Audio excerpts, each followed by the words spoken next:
expose. I just would like to remind of the importance of remaining within the time limits. It's now my pleasure to introduce Dr. Sandi Jones. She is an associate professor in the sociology department at Rowan University located in Glassboro, New Jersey. I also would like to underline that she is also a licensed clinical social worker with a dozen years of experience as a mental health and substance abuse therapist. Dr. Jones will discuss the negative impact of the imposition and carrying out of the death penalty on the human rights of children of parents sentenced to death. Dr. Jones, you have the floor.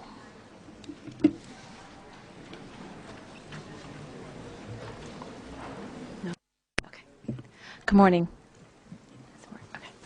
I'd like to start by thanking the Office of the High Commissioner for the invitation to speak with you about the grief and trauma found among children of death row inmates in the United States. Thank you to each of you for your attendance as well and your concern about this important issue. Many of the same concerns you hear from the other panelists today about the children in their countries are also found to exist among the children I have been working with in the United States. There are particular issues that I found to exist among these children of death row inmates as well as whose parents have been executed that further demand our attention. From the time of their parents' arrest through to the execution of their parent, these children are cast into an incredibly agonizing form of grief that is unlike any other. I must pause to note that while we do not know, as it has been noted, the exact scope of the issue in terms of numbers of children who are affected, it's important to add, while we are going to be talking primarily about the children of death row inmates, other children are also impacted, including younger siblings, nieces and nephews, and grandchildren, to name a few of the family members of children of death row inmates. Although you will hear me primarily talk about the children, the parents of the children who have parents on death row. And you may hear me also refer to fathers, because in the United States the vast majority of those on death row are men. There are a handful of women. These children feel terribly alone and stigmatized due to all of the publicity generated within the highly sensationalized media by their father's case. Therefore, they tend to isolate themselves from their peers and even from the rest of the family, as they can see the pain within their family and do not wish to bring them any further pain.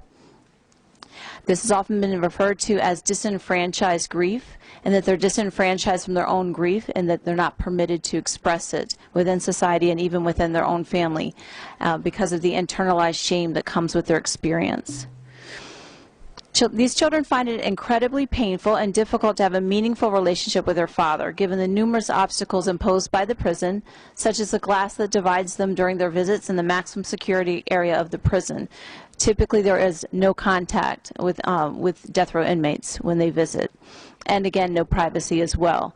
It is typically the case that these children are not allowed to visit their parent or their loved one on death row without an adult present, so they lack privacy in terms of visits alone with their parent. These barriers make it extremely difficult for the children to maintain a healthy relationship with their father.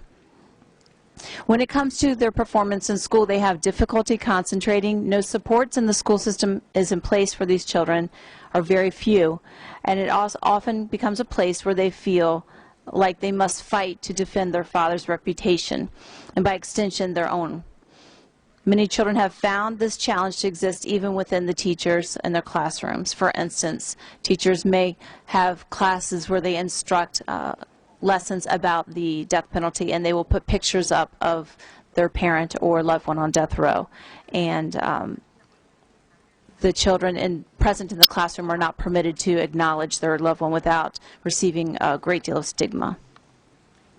The children constantly feel uneasy, if not living in fear, as they await the news of that their father will be killed by the state. So it's a form of anticipatory grief that they go through. And this grief is complicated by the numerous appeals and stays given to their loved one, which sets the children along with the family on this emotional roller coaster. A lack of information is often not given to the child because the older family members wish to protect the children from the news that their father may be executed. So if the child is not aware of this appeals process, they may feel rejected by their parent because the father may start to withdraw from the child as an attempt to protect them. saddened by each of the milestones that they reach when their father is unable to share in that milestone with them. It sets off a type of grief or loss called non-finite loss, where it has a never-ending aspect to it. They feel guilty about sharing happy events with their father because they know it's going to make their father sad that they can't share in them with them. And they want to protect their father so they don't often share bad events as well. So it makes the communication that they have with their parent or their loved one on death row very superficial. Many times these children have lost a loved one to murder because, as we know, murder oftentimes occurs within families, among loved ones. For instance, many of the men on death row that I've worked with and their families are guilty of killing their spouse or significant other.